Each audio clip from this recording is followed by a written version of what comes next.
Tu connais l'entreprise Stratégie?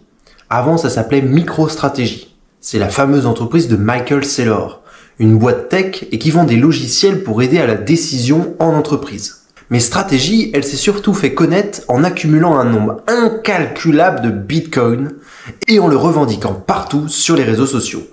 C'est arrivé à un tel point que Stratégie a ensuite été connue comme l'une des premières Bitcoin Treasury Company.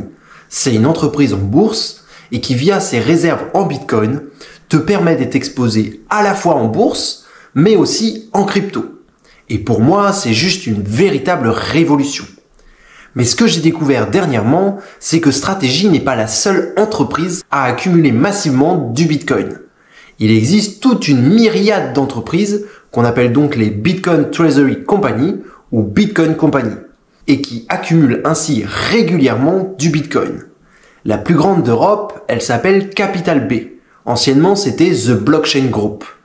Et accroche-toi bien, car cette boîte vient de faire plus de 3000% en seulement 8 mois.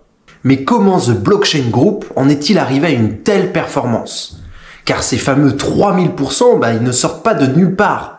Et tu vas le voir, l'explication de cette surperformance est vraiment extrêmement intéressante.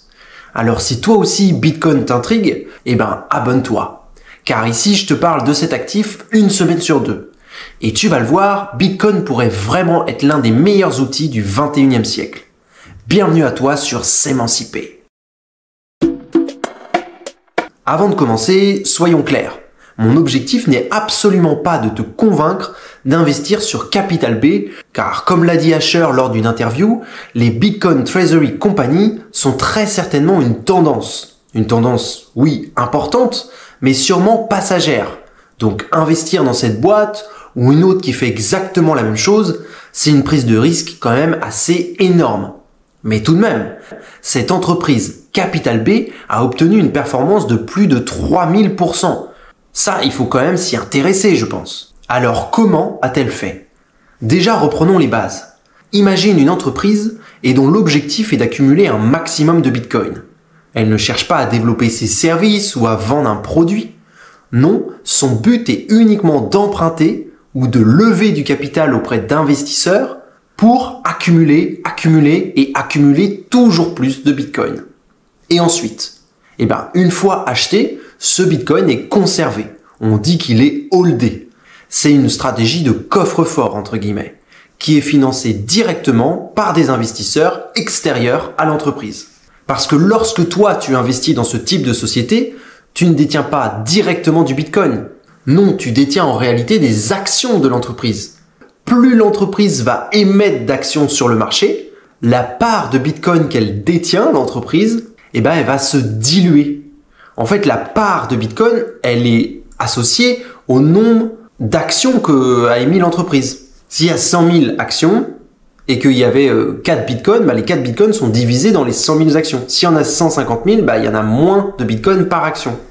Mais imagine qu'en parallèle, la même entreprise, elle continue à accumuler toujours plus de Bitcoin. Si on reste à 100 000 actions et qu'il n'y en a pas plus, mais que le nombre de Bitcoin augmente, il y a un nombre de Bitcoin qui augmente proportionnellement au nombre d'actions. On dit alors que le nombre de Satoshi par action augmente, parce que les Satoshi, c'est une division plus petite du Bitcoin. Et c'est là justement où réside le cœur de la stratégie de cette entreprise. Mais je vais te donner un exemple pour que ce soit encore plus clair. Imagine qu'en début d'année, Capital B possédait 40 Bitcoins. Il y avait alors 95 millions d'actions sur le marché. Avec une petite division, on découvre que chaque action représente environ 41 SAT par action.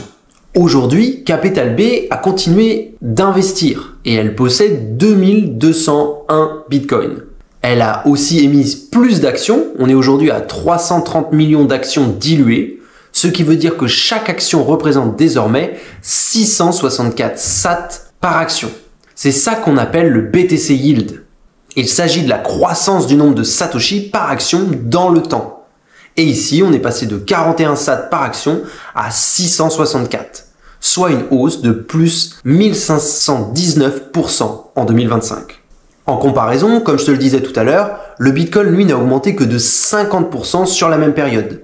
Donc, l'action de Capital B, à travers le mécanisme d'accumulation, à, entre guillemets, créer une sorte d'effet de levier sur le Bitcoin. Car en achetant du Bitcoin directement, tu dépends uniquement du prix du Bitcoin. Alors qu'en achetant une action de Capital B, par exemple, tu dépends à la fois du prix du Bitcoin, mais aussi de sa capacité à accumuler davantage de Bitcoin. Et cela grâce à l'arrivée de toujours plus d'actionnaires. Donc, je trouve que ce concept, il est intéressant parce que, à la fois, ça permet aux investisseurs d'investir dans une entreprise, donc à l'entreprise d'accumuler plus de Bitcoin grâce à l'argent des investisseurs, mais ça permet aussi, en tant qu'investisseur, de posséder peut-être plus de Bitcoin par action qu'on aurait eu la capacité à en acheter. Mais ça, cette stratégie, elle ne s'applique pas à l'entreprise Strategy de Michael Saylor. Parce que celle-ci a fait un choix complètement différent. Strategy a proposé des obligations convertibles en fiat, euros, dollars, etc. Alors que Capital B, elle a décidé de proposer des actions convertibles uniquement en Bitcoin. Donc, quand tu investis sur Capital B, si le Bitcoin tombe à zéro, l'entreprise, elle, ne te doit rien. Elle a donc diminué son risque au maximum. Enfin, c'est pas qu'elle te doit rien. Elle te doit le nombre de Bitcoin dans lequel tu as investi par rapport au nombre d'actions. Mais si le Bitcoin vaut plus rien, là, elle te doit rien. Et dans le cas contraire, si le Bitcoin monte, elle te doit la quantité de Bitcoin que tu as investi. Il n'y a donc aucun risque de crédit ou de faire défaut pour l'entreprise. Si ce n'est pas clair, comme d'habitude, n'hésite pas à me poser des questions en commentaire. Mais bref, pour Capital B, chaque opération est calculée au millimètre pour augmenter le nombre de Bitcoin sur son bilan comptable. Ainsi, suite à un rachat massif en mars, l'entreprise a multiplié le prix de son action par 15. Le prix de l'action Capital B est alors passé de 4 centimes à 5,50 € et en seulement 3 mois. Ouais, je te dis, les chiffres, ils sont complètement hallucinants. Et le plus impressionnant là-dedans, c'est la discipline de l'entreprise. Tout est guidé par seulement 3 principes. Lever un maximum de capital, accumuler un maximum de Bitcoin et ne jamais revendre aucun Bitcoin. C'est aussi simple que ça et c'est brutalement efficace. Et toi, si tu avais entre 50 et 100 millions d'euros à investir, tu mettrais tout en Bitcoin ou tu utiliserais peut-être ce type de stratégie? Bon, là déjà, on peut le dire, on a bien dégrossi la question des Bitcoin Treasury Company. Mais il y a encore quelques éléments importants et dont j'aimerais te parler. Surtout si, comme moi, tu as trouvé cette première partie déjà extrêmement intéressante. Alors, pour développer un peu plus, parlons maintenant de l'indicateur MNAV. Le MNAV, c'est le temps qu'il faut à une entreprise au rythme de son accumulation actuelle pour détenir suffisamment de Bitcoin et justifier sa capitalisation boursière. En gros, si Capital B continue à accumuler au même rythme qu'elle le fait aujourd'hui, en combien de temps la valeur de ces bitcoins sera égale à la valeur de sa capitalisation boursière? Ouais, ça peut prendre un peu la tête, mais tu vas voir, je vais t'expliquer tout ça. Avant sa grosse opération de mars, dont je te parlais tout à l'heure, le MNAV de Capital B était de 13 fois sa valeur en bitcoin. Aujourd'hui, elle est passée à 2,67 fois en une seule grosse opération. C'est juste énorme. Cela signifie qu'en seulement 152 jours, soit un peu plus de 5 mois, Capital B aura atteint son équivalent boursier. À titre de comparaison, Strategy, le leader du marché, affiche un MNAV de 2,1, soit environ 626 jours pour couvrir sa valorisation totale. Ce qui signifie que Capital B est ultra efficace dans l'exécution de ses stratégies. Mais elle n'est pas la seule. Je n'aurai pas le temps de t'en parler dans cette vidéo parce que ça va devenir un peu trop long, mais Metaplanet en Asie a aussi des chiffres hallucinants. Mais revenons pour le moment à Capital B. Pour comprendre l'impact réel de l'entreprise, il faut zoomer sur le marché global du Bitcoin, et surtout celui des institutionnels.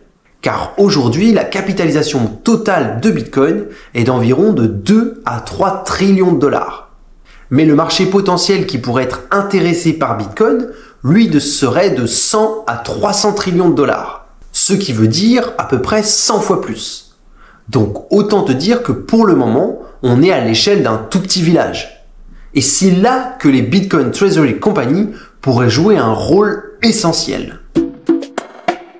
Je t'en ai déjà parlé tout à l'heure, mais les Bitcoin compagnies, comme Capital B par exemple, jouent un rôle unique. Elles permettent aux institutions d'avoir une exposition directe au Bitcoin, avec même un effet de levier, le tout en restant dans un cadre ultra sécurisé. Puisque les institutionnels n'ont pas à acheter directement du Bitcoin ni à s'exposer au risque des monnaies fiat, elles ont juste à acheter des parts d'une entreprise comme Capital B.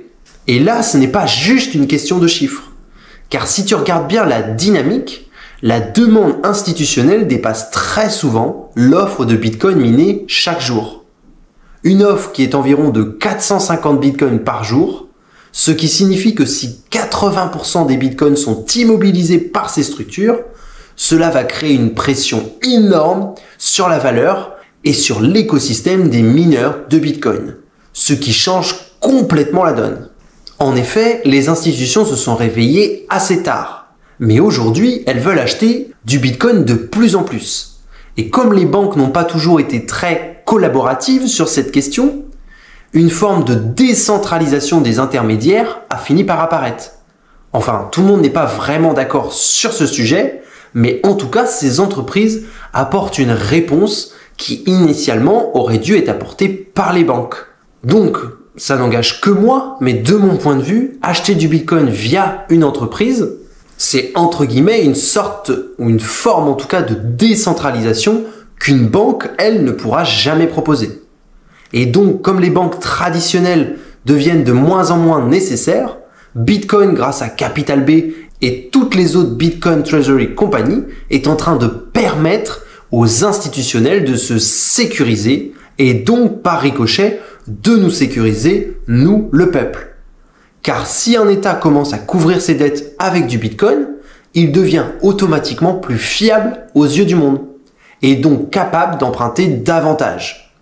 Enfin, c'est une théorie et que j'aimerais beaucoup développer sur cette chaîne. Si ça t'intéresse, dis-le moi en commentaire.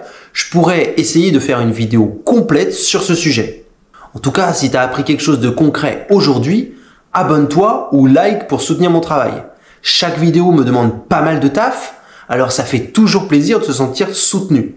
Partage aussi cette vidéo avec quelqu'un qui a besoin de comprendre pourquoi Bitcoin est bien plus qu'une simple monnaie. Et je te laisse avec ma vidéo sur qui achète du Bitcoin en 2025 et surtout pourquoi. Tu vas le voir, je pense que tu seras vraiment surpris.